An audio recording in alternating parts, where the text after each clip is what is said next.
சென்னை மணலியில் தனியார் Pedro chemical நிர்வாகத்தின் தொழிலாளர் விரோத போக்கை கண்டித்து தொழிற்சங்கத்தினர் சார்பில் கண்டன தெருமுனை கூட்டம் நடைபெற்றது.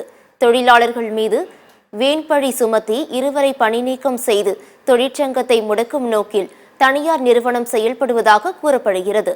இந்த பணி நீக்கத்தை ரத்து செய்வது, ஊதிய உயர்வு ஒப்பந்தத்தை உடனடியாக நிறைவேற்றுவது, தொழிலாளர்களை அச்சுறுத்துவதை கைவிடுவது உள்ளிட்ட கோரிக்கைகளை வலியுறுத்தி புரட்சிகரமாக பாடலை பாடி தொழிலாளர்கள் கண்டன போராட்டத்தில் ஈடுபட்டனர்.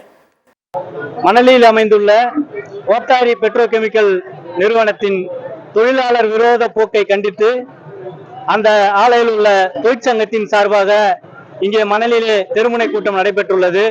அந்த நிர்வாகத்தால் பழிவாங்கப்பட்டு வேலை நீக்கம் செய்யப்பட்டுள்ள தோழர் வினோத்குமார், அந்த சங்கத்தின் பொதுச் செயலாளர் தோழர் சிவகுமார் அவர்களை உடனடியாக பணிக்கு எடுக்க வேண்டும்.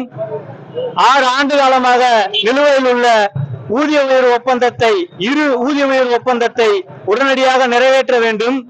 நிர்வாகம் ஆலைக்குள்ளே கடைபிடித்து வரும் தொழிலாளர் விரோத போக்கு, பழிவாங்கும் போக்குகளை கைவிட வேண்டும் என்பதை வலியுறுத்தி மணலி தொழிற்சங்க கூட்டமைப்பின் சார்பாகவும் கோத்தாரி பெட்ரோ கெமிக்கல் தொழிற்சங்கத்தின் சார்பாகவும் இந்த தெருமுனை கூட்டம் நடைபெற்றுள்ளது.